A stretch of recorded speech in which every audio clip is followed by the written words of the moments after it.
I feel like in response, I need to kind of narrate my own type of journey a little bit to you because, again, our journeys have overlapped so much. Like for me, I thought I was going to be a doctor.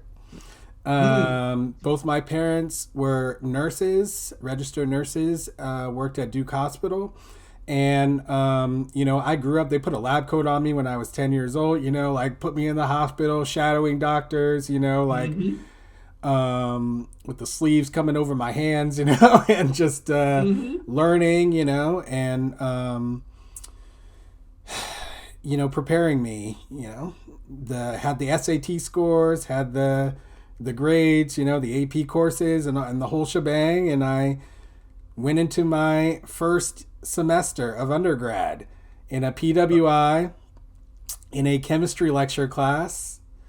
Mm. And all it took was that one class for me to be like, yeah, no, this is, and for me to start looking down the tunnel of medical school and to be like, oh no no no no no no no, this is never happening actually.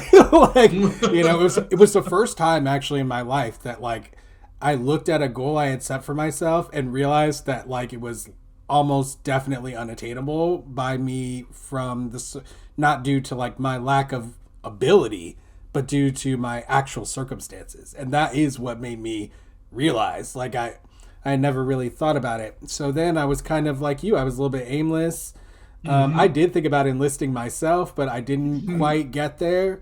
Probably because like of my like lower middle class upbringing or whatever. Mm-hmm. And my parents. But no, I decided not to enlist. Instead, I decided to reflect on kind of what I might like to do, and ultimately, I was reminded of a few things. One, recognizing my teachers growing up doing board work and like recognizing their intentional use of their board and Mm-hmm. and thinking that was really cool. And I was also, my parents started teaching me at home, and I was a very precocious child, and I knew algebra when I entered kindergarten. Like I was like that level of Oh. mathematics learning, and so I was often brought to the front of the class early on in my education to like teach concepts to the other children. So I had that experience from a young age, and it kind of went through my entire childhood. I was on like a mentorship board. I was like oftentimes a leader in mentorship and in tutoring, and Mm-hmm. I just kind of kept that going throughout the course of my education.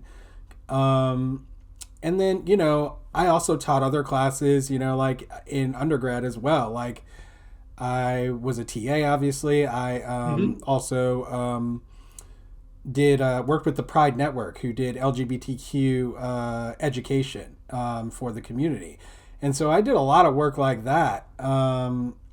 And then I just reflected on all that, and I was like, you know what, maybe I should give teaching a try. And I'm a big math nerd, so I was like, let me teach math. I would love that.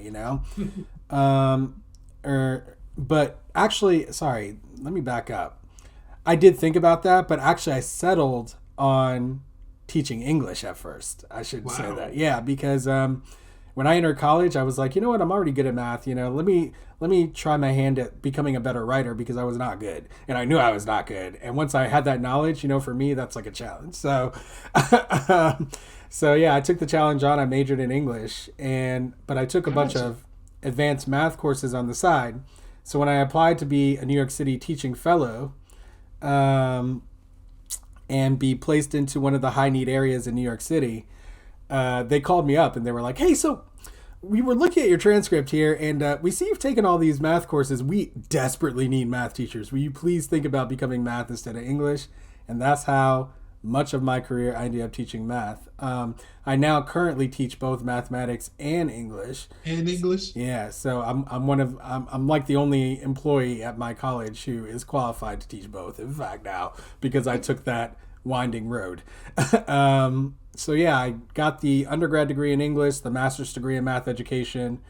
But when I was teaching in what was called the Black Stuyvesant, I don't know if you're Mm. familiar with Stuyvesant, but it's a specialized high school in New York City. For those of you who don't know, And this was called like the black version of that, unofficially or whatever. It was A. Philip Randolph High School, famous civil rights activist. And it was located in Harlem. And I taught there for 5 years. And I started noticing, I ran a mentorship program there, for the predominantly black kids who were there. And I just started noticing that my students were getting arrested. My students started getting arrested a lot. And I was just like, what is going on? That was like the first time in a while that I had thought outside of myself, like, what is going on here? Like, this should not be happening. Like, something's going on, in talking to them and having conversations about these encounters, what happened, and even interrupting some encounters. I was like, I need to like figure this out because like this What's is not going okay. on, Yeah, right? like Yeah. yeah, and then, it was really the first time that I learned about. I'm ashamed to say the school to prison pipeline. I was like in my mid 20s, and I'm just now learning about it. And so I ended up actually going to law school. I went to Fordham Law School, and I, was one of the founding board members of the Youth Advocacy Law Association there, where we were investigating the school to prison pipeline, and where I also investigated the Raise the Age initiative, because in New York at the time, the age of adult criminal culpability was 16. 16. Yeah. Yeah. And the state of North Carolina, where I live now, was the very last state to get rid of it. So, I hit the jackpot on that. I was in New York and North Carolina. So I started, kind of organizing events with judges who were advocating for the change and different conversations about that. And that group is still active today. And boy, did I learn. Boy, did I. I'm sure. Yeah. The legal education really was holistic in understanding the depths that the racial hierarchy had penetrated in the country. I think before that, even though I had studied more and had gotten more holistic knowledge on the subject of race, there was nothing remotely close to the legal education that I received to make me understand that race was an inextricable part of the power systems of the country, and it would take something drastic and radical to ever change that. And so I guess you could say the legal education, I mean, it wasn't just the education too, it was the experiences as well. I actually had, during my clinical work where I was working to be a public defender, one of the professors running the clinic was a racialized white woman who literally told me that I needed to be more submissive to her, like to my face, like said that in a professional context. You gotta dissect that a little bit. What did she mean by be more submissive? To whom? To what?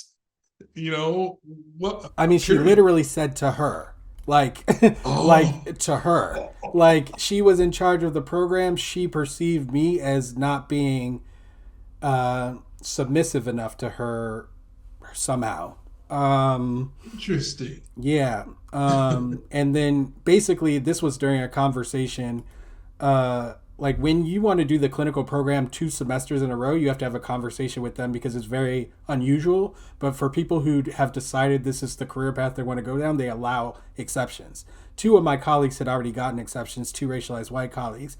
And I had spoken to both of them about their phone calls ahead of time just to get to, I'm always a prepper myself. So, but this phone call was radically different than what they said, in which everything that I had done in the clinical program was criticized by this woman, including the clothes that I wore to the program. She criticized.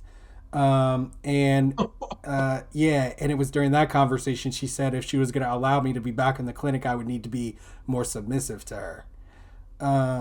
And then she had the nerve to say, I hope this doesn't dissuade you from doing it again. Wow. So yeah, I mean, I have story after story. I could go on and on about all of the racism that I encountered during my legal education and my undergrad education.